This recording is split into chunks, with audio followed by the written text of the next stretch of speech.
회개와 용서에 대한 추억은 또 저희 아버지를 빼놓고선 제가 이야기할 수 없는 또 어떤 좀 사연이 있는데요. 저는 감정이 표정으로 좀 쉽게 드러나는 편이어가지고 2009년 6월쯤에 저희 어머님이 이제 저희 집에 있던 화장실에서 사고를 당하시고 4번의 뇌수술을 받고 1년간 투병하시다가 먼저 주님 곁으로 가셨는데, 그 무렵 기준으로 7년 정도 보지 않았던 아버지가 장례식장에 오고 싶다고 했는데 그것도 막았을 정도로 아버지랑 관계가 좋지 않았고요. 모든 원망의 대상이 저희 아버지였는데, 예전 같았으면 제가 미워하거나 용서하기 힘든 사람이 있었으면 그 자리를 좀 피하곤 했었는데요. 아버지를 2019년에 그 주소를 딱 제 손에 하느님이 주셨을 때 속으로 몇 번을 거절을 했어요. 몇 번을 거부하고, 하나님 이건 좀 너무 가혹하지 않습니까? 저는 아빠를 만날 생각은 없고 아빠를 위해서 기도는 제가 해드릴게요. 근데 만남까지 원하진 않으셨으면 좋겠습니다 라고 했지만, 하나님 한번 정하신 뜻을 접으시는 분이 아니니까 어쨌든 제 발걸음을 강원도 양양까지 향하게 하셨어요. 근데 혼자 가기가 너무 용기가 안 나서 저한테 계속 권유해줬던 2명의 동생들과 함께 양양을 가게 되었고, 오가는 길에 어찌나 떨렸든지 세상 누구를 만났던 날보다 제일 떨렸던 것 같아요. 신학을 또 공부하고 하나님을 좀 더 깊게 만나고 나서 그 만달란트 비유를 읽으면서 제가 그 만달란트의 그 은혜를 받은 사람이다라는 게 마음으로 와닿아지더라고요. 처음 만나자마자 저도 모르게 아버지를 부둥켜 안고 한참 울고 있었고요.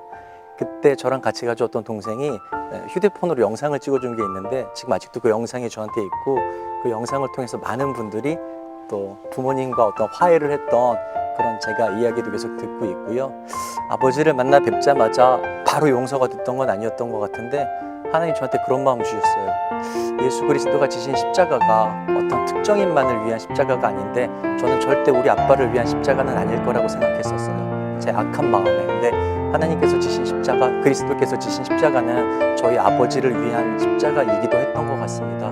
그래서 그 이후로는 그렇게 제가 용서하기 힘든 사람을 만나면 마냥 피하기보다는 하나님께서 내게 주신 그 은혜를 기억하고 그 사람을 위해서 기도하려고 좀 노력하는 편인 것 같습니다. 그래서 아버지와 화목을 이루고 지금은 너무 잘 지내고 있고요. 제가 신학하는 모든 과정 가운데 아버지가 너무 많은 응원을 해주고 계시고, 제가 성적표를 보내드리면 세상 그렇게 기뻐하실 수가 없어요. 지금은 진짜 그때는 꿈에 나타나는 것도 싫었던 아버지였는데, 지금은 믿겨지지 않을 정도로 아주 다정하게 잘 지내고 있습니다. 내가 용서라는 그 주제를 가지고 이렇게 설교를 준비했는데 당장 내가 가장 사랑하는 아내조차 잘 용서를 하지 못하는구나 라는 게 너무 이렇게 보여져 가지고, 그때부터 조금 그런 부분에 대해서 더 이렇게 기도를 하게 된 것 같습니다. 그 뒤에 정확히 1번, 2번, 3번의 신학을 권유를 받고 지금 신학을 하고 있고요.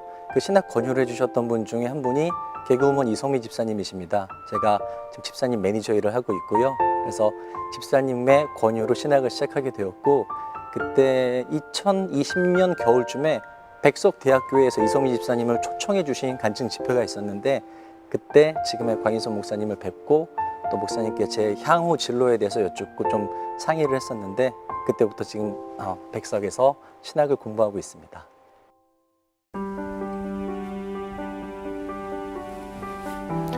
자, 여러분 안녕하십니까? 우리 개혁주의 생명신학, 오늘은 이 3번째 시간인데요. 회개 용서 운동에 대해서 생각해 보겠습니다. 제가 최근에 들은 한 집사님의 이야기를 좀 들려드리겠습니다. 이분은 참 매월 참 가난하게 참 살아가는 어떤 가정을 매월 그 방세를 이렇게 도와주면서 뭐 가끔 밥도 사주고 그렇게 잘 섬겼어요. 그런데 그 도움을 받은 사람이 그에게 사기를 한 거예요. 사기를 친 거예요. 이 집사님한테. 그래서 이분이 너무 억울해가지고 사립탐정을 고용했습니다.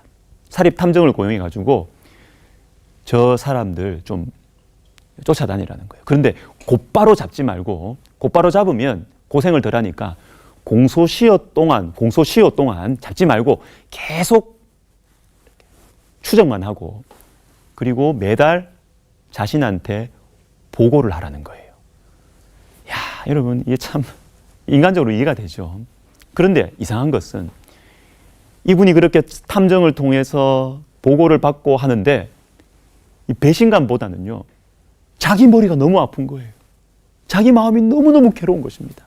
그래서 안 되겠다 하면서 이분이 용서하기로 마음을 먹고 이 사립 탐정과의 계약서를 자기 손으로 찢어버립니다. 그리고 나니까 이분의 그 고통과 이 머리의 이 두통, 이게 사라져 버리는 것입니다. 자, 여러분, 용서하지 못하는 분 계세요. 용서에는 능력이 있고 치유가 있습니다. 그리고 용서는요, 우리 신앙생활에 있어서 또 우리의 영적인 삶에 있어서 매우 중요합니다. 여러분, 우리가 믿는 이 복음의 핵심이 회개와 용서예요. 회개와 용서. 예수님의 십자가를 통한 이 용서를 통해서 하나님과 우리 사이에 가로막힌 죄의 문제가 해결되었습니다. 여러분, 이 개혁주의 생명신학 세 번째 실천운동은 회개용서 운동입니다.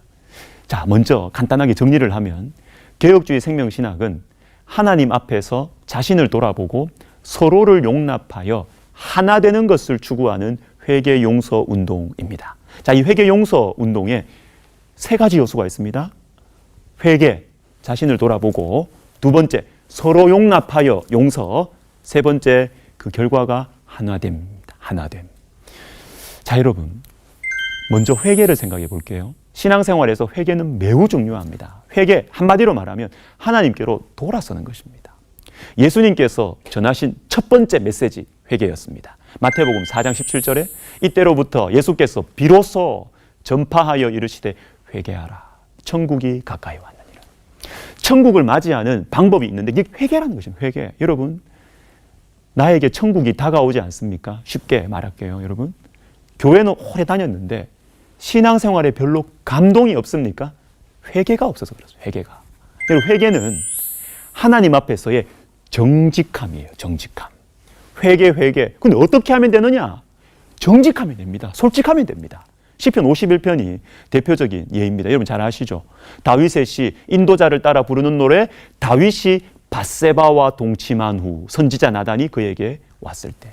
여러분, 시편 51편은 회개의 교과서입니다. 그런데 이렇게 굳이 구체적으로 무슨 사건이 있었는지 정직하게 기록하실 필요는 없지 않았을까요? 그냥 다윗의 죄 이렇게 하면 되는데 왜 밧세바를 범한 후에 이 내용을 굳이 밝히시느냐? 여러분, 여기에서 우리는 회개의 실제적인 방법을 발견할 수가 있습니다. 다윗처럼 진실하라는 것입니다. 하나님 우리에게 말씀하시는 것 같아요. 다윗이 왕이라도 하나님 앞에서 자신의 죄를 구체적으로 말했잖아. 너도 너의 죄를 그냥 대충 용서해 주세요 이렇게 얼버무리지 말고, 하나님 아시죠 이렇게 얼버무리지 말고, 언제 누구에게 무슨 행동을 어떤 말을 했는지 구체적으로 하나님께 기도해봐. 우리에게 말씀하는 것 같아요. 여러분, 이렇게 하나님 앞에 진실할 때 회개의 은혜가 우리에게 임하는 것입니다. 여러분, 대충 주님 저의 죄를 용서해 주세요 이렇게 하면 안 돼요. 구체적으로 또박또박 나의 죄를 하나님께 말씀드리면 회개가 일어납니다. 진짜 회개가 일어나고 우리 속에는 진짜 은혜, 천국이 임하기 시작하는 것입니다.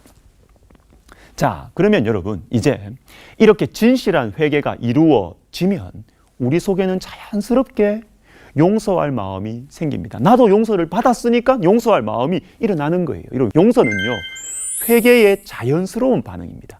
용서 받았기 때문에 용서하는 것이지 내 인격이 넓어서 용서하는 것이 아니에요. 자, 몇 구절의 말씀을 읽어드리겠습니다. 마태복음 18장 32절, 이에 주인이 그를 불러다가 말하되 악한 종아, 네가 빌기에 내가 내 빚을 전부 탕감하여 주었거든. 33절, 내가 너를 불쌍히 여긴 것 같이 너도 내 동료를 불쌍히 여김이 마땅하지 아니하냐. 에베소서 4장 32절, 서로 친절하게 하며 불쌍히 여기며 서로 용서하기를 하나님이 그리스도 안에서 너희를 용서하신 것 같이 하라. 골로새서 3장 13절입니다. 누가 누구에게 불만이 있거든 서로 용납하여 피차 용서하되 주께서 너희를 용서하신 것 같이 너희도 그러하고. 하나님으로부터 받은 용서로 다른 사람을 용서하는 것입니다. 자, 그럼에도 불구하고 여러분, 용서는 참 힘들잖아요. 얼마나 용서하는 것이 힘들어요. 그러나 여러분, 용서는 나 자신을 위한 것이고 우리 공동체를 위한 것이다. 이 사실을 여러분 잊지 마십시오. 창세기 50장을 보시면요, 아버지 야곱이 죽은 후에 이 형들이 벌벌 떨어요. 요셉의 마음이 변해서 자기들에게 복수를 할까 봐 두려워합니다. 이때 하나님께서 요셉의 마음속에 귀한 마음을 주십니다. 50장 19절에 요셉이 그들에게 이르되 두려워하지 마소서, 내가 하나님을 대신하리이까. 자, 여러분, 이게 용서예요. 용서의 본질이 뭐냐? 하나님 대신하지 않는 것입니다. 하나님 대신 내가 복수하지 않는 것입니다. 여러분, 이게 용서의 본질이에요. 그리고 여러분, 이렇게 용서할 때 내 개인과 우리 공동체에 미래가 생깁니다. 미래가. 여러분, 복수하면 그때만 속 시원해요. 또 다른 복수를 낳습니다. 여러분, 우리 주변에 있는 여러 영역들이 있잖아요. 뭐 정치, 경제, 뭐 가정, 뭐 문화, 하여튼 여러 영역들을 보면 복수가 복수를 낳는 이런 일들이 자꾸 반복되는 것 같지 않아요? 여러분, 우리나라도 그런 것 같지 않아요? 자꾸 복수하고 또 복수하고 또 복수하고 끝이 없어요. 그렇게 하면 용서가 없으면 미래가 없어요. 여러분, 용서가 있을 때, 용서할 때 미래가, 새로운 길이, 새로운 희망이 생겨납니다. 여러분, 인종차별이 극심했던 이 남아프리카 공화국, 이 아파르트헤이트라고 하죠. 이 남아프리카 공화국 인종차별을 마무리하고 이 나라에 새로운 미래를 열어젖히는데 넬슨 만델라와 함께 귀한 역할을 했던 사람이 있습니다. 데스몬드 투투주죠. 이 사람이 이런 말을 했습니다. Without forgiveness, there is no future. 용서가 없으면 미래 없다. 용서가 없으면 미래 없다. 여러분, 용서할 때 미래가 생깁니다. 여러분, 용서는 악순환의 고리를 끊어냅니다. 그래서 여러분, 우리가 내가 회개하고 내가 하나님께 용서받고 이 받은 용서로 서로에게 용서를 하면 결과가 어떤 열매가 맺히냐면 하나됨의 열매를 맺습니다. 자, 이런 마귀.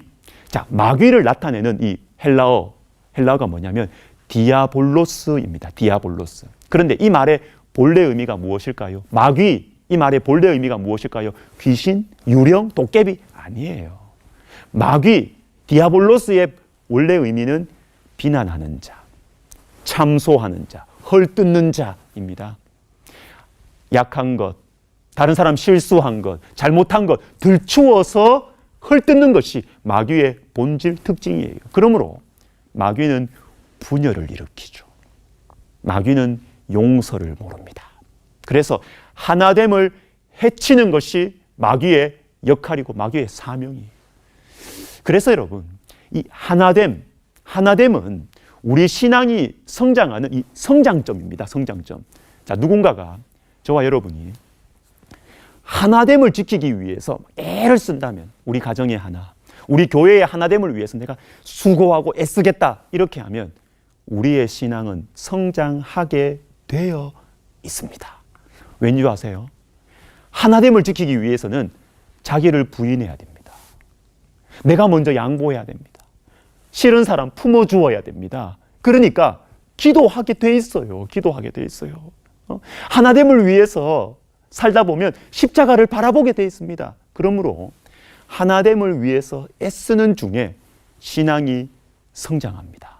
자기 부인, 기도 다 일어나요. 여러분, 하나됨은 신앙의 성장점인 것입니다. 여러분, 우리 한국 교회는 이 하나됨에 관해서 정말 아름다운 역사를 가지고 있습니다. 자, 1907년도에 우리 선교사님들이 동노회라는 것을 조직했어요.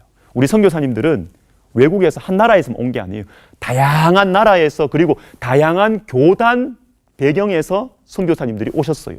그래서 우리나라 안에서도 다양한 교단이 형성될 수 있었어요. 내가 우리나라에서 장로교면 여기서도 장로교단 세우고 싶지 않겠습니까? 그런데 우리 선교사님들이 조선인 7명 목사 안수를 주면서 하나의 노회, 동노회를 조직했습니다. 여러분, 우리 선교사님들의 마인드가 정말 성경적이지 않습니까? 자, 우리 한국교회 이 선교 초기에 장로교 선교사님들과 감리교 선교사님들이 많았습니다. 그래서 장로교와 감리교가 분열될 가능성도 있었어요. 그런데 우리 선교사님들이 복음 전파를 위해서 장감, 연합 이걸 선교 초기부터 추구하셨습니다. 이 대표적인 것이 뭐냐면 선교지 분담 협정이라는 거예요. 한 지역에 서로 막 우리 경쟁하지 말자. 지역별로 분담해서 이 지역은 감리교, 이 지역은 장로교가 복음 전하자. 복음 전하면 되는 것이 아니냐. 그래서 지역을 분담해서 협정을 맺어서 교단 사이에 이 선교사님들 사이에 분열이 없도록 했습니다. 그러나 안타깝게도 이후로 한국교회는 분열을 거듭했죠. 전쟁 중에도 분열했죠. 그리고 1950년대 후반에 또 분열했죠. 여러분, 이 교단의 분열을 이렇게 보면요. 명분은 신학적인 이유입니다. 명분은 굉장히 그럴듯해요. 그러나 실제를 들여다보면 정치적인 이유입니다. 또는 재물과 명예의 문제가 그 속에 개입되어 있어요. 우리 개혁주의 생명신학이 회개 용서 운동을 말하는 배경에는 한국 교회 안의 이 분열에 대한 안타까운 마음이 있습니다. 여러분, 이 한국 교회 전체만이 아니에요. 우리가 섬기는 개교회도 마찬가지입니다. 교회 안에 참 싸움 많잖아요. 이러면 안 되는데. 여러분, 싸우는 교회 어떻게 됩니까? 영적으로 싸늘해지고 은혜가 없어요. 차가워져요.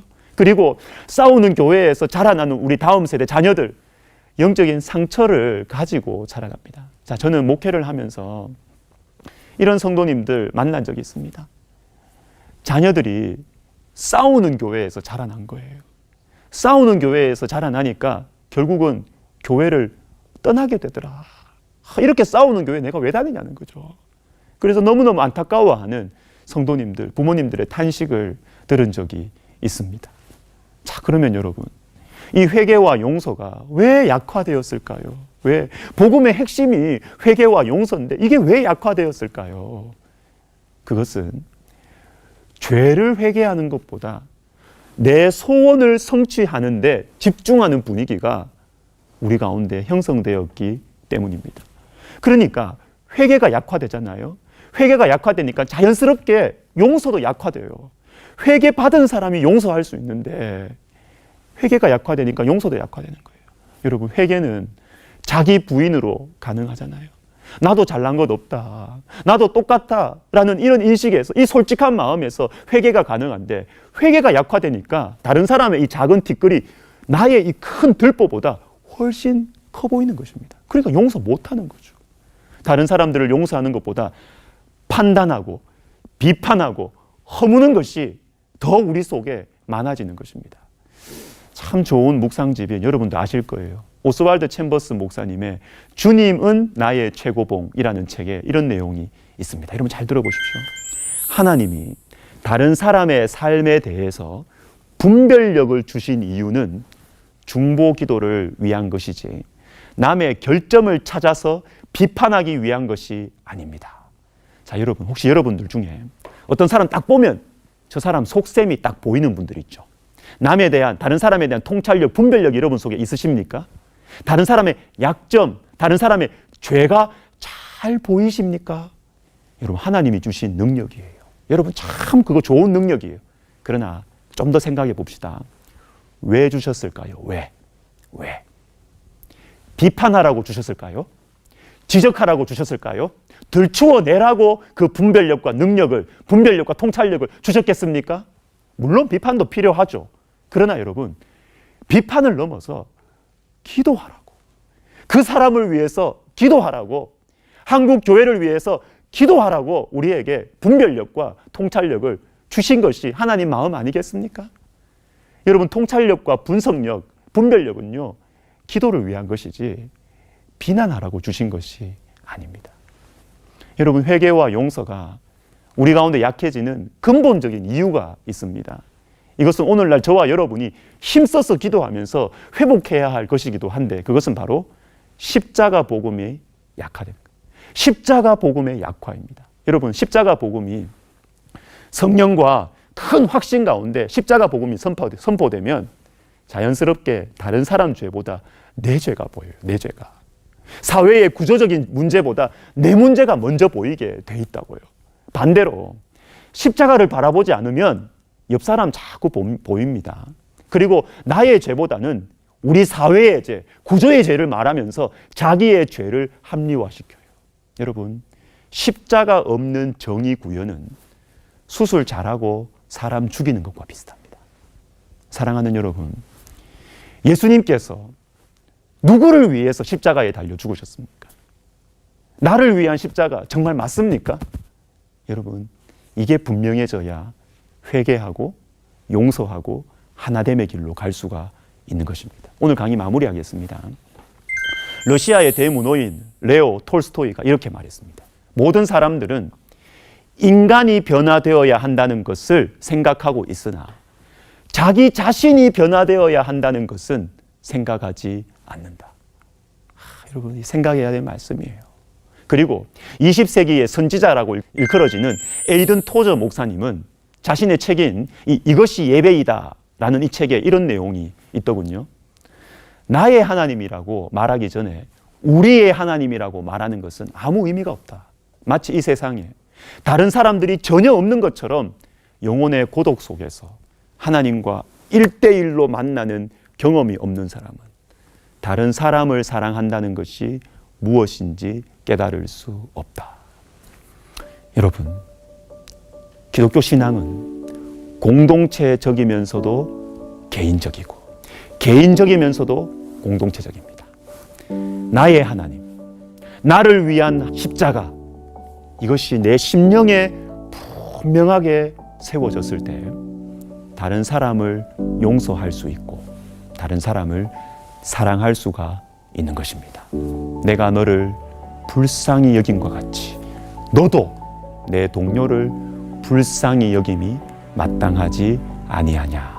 기도하겠습니다.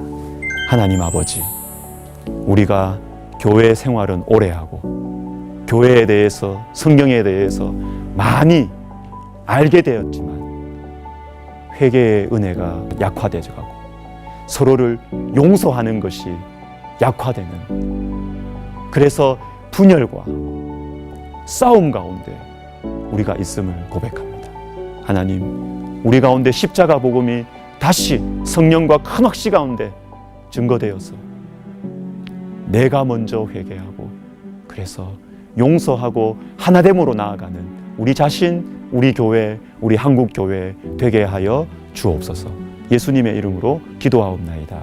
아멘.